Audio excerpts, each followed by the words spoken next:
আসসালামু আলাইকুম এভরিওয়ান। আমি হচ্ছে মিসেস রোজ। আমি আবার নতুন ভিডিও নিয়ে চলে এসেছি আপনাদের মাঝে। তো আজকে আমি আমার নর্মাল জীবনের একটা দিন আপনাদের সাথে শেয়ার করব, কিভাবে আমি প্রতিদিন সকালটা কাটাই। নর্মালি একভাবে যায় না, তারপরে আমি চেষ্টা করছি আজকে সকালটা তুলে ধরার। তাই তো আমি ঘুম থেকে উঠে ঘর দুয়ার সব কিছু গোছগাছ করে নিয়েছি। যেহেতু এটা গ্রামের বাড়ি, এখানে প্রচুর পরিমাণে বৃষ্টিও হয়েছে দুদিন ধরে। এখন একটু কম বৃষ্টি, কিন্তু বাইরে তারপরেও ফোঁটা ফোঁটা বৃষ্টি পড়ছে। তো এই তো, তারপর বলো বিবাহিত আপুরা যারা সংসার করছো, তোমাদের সংসার কেমন চলছে? সংসারে অশান্তি তো থাকবেই, কিন্তু তার ভিতরে ভালো থাকতে হবে। তো এখন আমি চা বানাতে চলে এসেছি। এখানে বৃষ্টির পানি আমার শাশুড়ি ড্রাম ভর্তি রেখে দিয়েছে।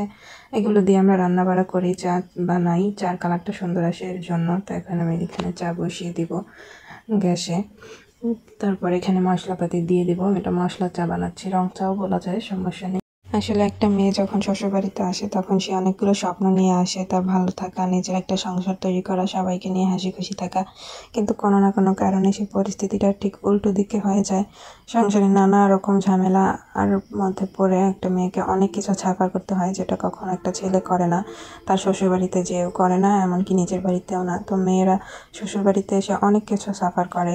যাদের হাজব্যান্ড ভালো, স্বামী ভালো, তাদের তো একটু হলেও সুখ থাকে, কিন্তু যাদের কোনো হাজবেন্ডও তাদের বিপক্ষে থাকে, তাদের কষ্টটা বোঝা যায় আসলে তারা কতটা কষ্টে থাকে। যাই হোক, অনেক তো হলো ইমোশনাল কথাবার্তা। সবাই ভালো থাকবেন, সুস্থ থাকবেন। এবং এই তো আপনাদের সাথে গল্প করতে করতে আমার চাও হয়ে গিয়েছে। দেখুন এখন কি সুন্দর কালার এসেছে, একটা কালো কালারটা হয়নি, সুন্দর একটা লাল কালার এসেছে, যেটা নর্মালি কলের পানি দিয়ে করলে হয় না, কালো কালার হয়ে যায়। তো বৃষ্টির পানির জন্যই কালারটা সুন্দর এসেছে।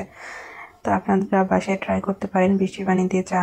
একটা কাজ শুরু করলে সেখানে অনেক ধরনের বাধা বিপত্তি অনেক কিছু হয়, যেটা আশেপাশের মানুষই আপনাকে সাপোর্ট করবে না, আপনার নিজের মানুষই আপনার পেছনে লেগে থাকবে সারাক্ষণ। কিভাবে আপনাকে খারাপ বানানো যায় অন্যের কাছে, কিভাবে আপনার কাজটা বন্ধ করা যায়, কিসে আপনি খুশি আছেন সেটা কিভাবে নষ্ট করা যায়, সেই চেষ্টাই করতে থাকে। তো আমি নানা ব্যস্ততায় অনেকদিন ভিডিও করতে পারিনি। নর্মালি আমি শখের বসে ইউটিউব চ্যানেলটা খুলেছিলাম সবাইকে দেখে, যে আমিও করব ভিডিও, আমারও ইচ্ছে করে, সেই জন্য খুলেছিলাম। কিন্তু কারণবশত আমার চ্যানেলটা কন্টিনিউ হয়নি। এখন আমি চেষ্টা করবো আমার চ্যানেলটা কন্টিনিউ করার। আশা করি আপনারা সবাই আমাকে সাপোর্ট করবেন। তো এই হচ্ছে আমার মিস্টার, যার মিসেস আমি, তার সাথে বসে চা খেলাম। এবং এখন আমি অন্যান্য কাজকর্ম করতে যাব, যেগুলো আমার বাকি আছে। তো আজকের ভিডিও পর্যন্তই। আপনাদের সাথে দেখা হবে নেক্সট ডে। আল্লাহ হাফেজ।